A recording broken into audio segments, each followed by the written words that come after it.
સરકારી નોકરી અપાવવાની લાલચ, અમેરિકામાં વિઝા અપાવવાની લાલચ, શેરબજારમાં રોકાણ અપાવવાની લાલચ અને ત્યારબાદ અનેક લોકોને આ પ્રકારે પોતાની માયાજાળમાં ફસાવીને તેમની સામાન્ય લોકોની બચત છીનવી લેવી એવું કામ કર્યું છે બે પિતરાઈ ભાઈઓએ। લોકોની સાથે ઠગાઈ એટલી કરી છે કે આંકડો કરોડોમાં પહોંચ્યો છે। કેવી રીતે ઠગાઈ આચરી આવો જોઈએ।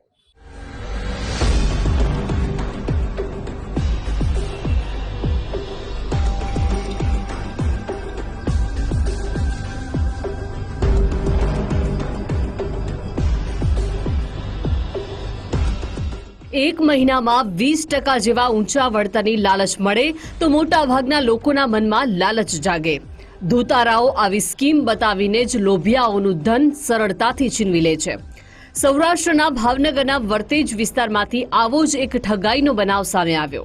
મૂળ વર્તેજના ફરિયાદકા ગામના બે પિતરાઈ ભાઈએ ગ્રામ્ય વિસ્તારના ભોળા લોકોને ઠગવાની ઝાડ રચી દર મહિને 20% વળતર આપવાની લોભામણી સ્કીમની આસપાસના લોકોને જાણ કરી। શેર બજારમાં રોકાણના નામે શરૂઆતમાં કેટલાક લોકોને થોડી રકમ પરત ચૂકવીને વિશ્વાસ કેળવ્યો। આ ધૂતારાઓ ચલણી નોટ ગણવાના 4 મશીન બતાવી લોકોને રીતસરના આંજી દીધા। પોતાના નિવાસસ્થાને લોકોના ટોળા એકઠા કરીને મોટા બિઝનેસમેન હોવાનો દેખાવો કરતા હતા। આ ઠગો લોકો પાસેથી ઉછીના નાણાં લેવાના નામે 300 રૂપિયાના સ્ટેમ્પ પેપર પર લખાણ કરાવી દેતા હતા। આ તરકીબથી અંદાજે 7 રોકાણકારો પાસેથી 1.11 કરોડથી વધુની રકમ એકત્રિત કરી લીધી, જે બાદ માત્ર 17.60 લાખ રૂપિયા પરત ચૂકવ્યા અને અંદાજે 1.03 કરોડથી વધુની રકમની ઠગાઈ આચરી લીધી।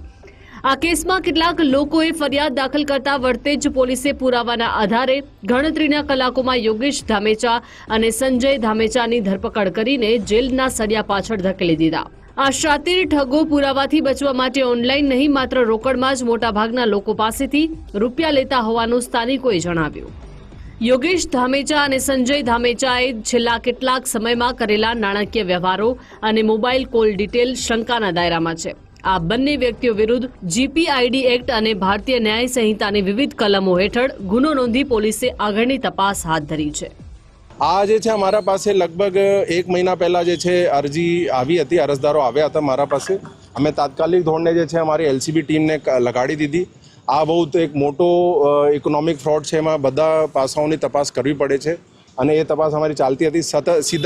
સાથે જે છે આરોપીની શોધખોળ પણ ચાલતી હતી અને પછી જે છે અમે કાલે ગુનો દાખલ કરીને 2 આરોપી વિરુદ્ધ અટક કરી લીધા। જેટલા પણ આ લોકો વિરુદ્ધ જે પુરાવા હતું એ પણ અમે બધું કબજા લઈ લીધું છે, દસ્તાવેજી અને ઇલેક્ટ્રોનિક પુરાવા। અને જેટલા પણ એમાં ભોગ બનારો છે એનો નિવેદનની લેવાની પ્રોસેસ અત્યારે ચાલુ છે। અત્યાર સુધીમાં 15 જેવા થઈ ગયા છે। જેટલા પણ ફરિયાદકા અને આજુબાજુના ગામડાઓના હોય એ અમારા એલસીબી ટીમ જે છે એનો તપાસની એને કોન્ટેક્ટ કરી શકે અને એની અમે જે રજૂ કરવું છે, જે નિવેદન હોય, જેના વિરુદ્ધ પુરાવા હોય બધું રજૂ કરશે, એના અમે આગળની કાયદેસર કાર્યવાહી કરશું। ભાવનગર લોકલ ક્રાઇમ બ્રાન્ચે સંજય ધામેચા અને યોગેશ ધામેચાના ઘરે દરોડા પાડી એક લેપટોપ, 3 બાઇક, કેટલાક સ્ટેમ્પ અને ચોપડા સહિતનો મુદ્દામાલ જપ્ત કર્યો છે। ભાવનગર જિલ્લાના પોલીસ વડાએ અન્ય કોઈ રોકાણકારોને જરૂરી પુરાવાની સાથે ફરિયાદ માટે આગળ આવવા માટે અપીલ કરી છે। આ બંને પિતરાઈ ભાઈઓએ રચેલી માયાજાળમાં ફસાઈને રૂપિયા ગુમાવનારા વધુ 8 રોકાણકારો પોલીસની પાસે પહોંચ્યા હતા। આ પીડિતોએ તેમના અંદાજે 26 લાખ રૂપિયા ઓળવી ગયાની રજૂઆત કરી હતી। એ મોટા મોટી જે છે એને થોડા બધાને લાલચ હોય છે। એને જે છે એને એવું જે કીધું કે 5% દર મહિના વળતર આપશું, જે બહુ અનરિયલિસ્ટિક છે। કોઈ બી પણ એવા દુનિયામાં એવા રોકાણની સ્કીમ નથી, પણ એમાં લાલચમાં આવી જાય અને એના બધી ભાગરૂપે જે છે જેટલા નવા રોકાણકારો હતા, જે નવા રોકાણ કરે એ અમાઉન્ટ જે છે વળતર પેટે જૂના રોકાણકારોને આપે। તો બધાને એવું લાગતું હતું કે બહુ સારી એની કોઈ રોકાણની સ્કીમ છે, પણ ખરેખર એક અંગ્રેજીમાં એને કહીએ છીએ કે પિરામિડ પોન્જી સ્કીમ છે, જેનો એક સમય પછી જે છે બધું પતી જાય છે અને એમાં બધાનું પછી જે છે નુકસાન જ થાય છે। એમાં જે કીધું જે દસ્તાવેજી પુરાવા છે, એક અમારા પ્રાથમિક પુરાવા છે, બીજું જે પણ કીધું એનો નિવેદન છે।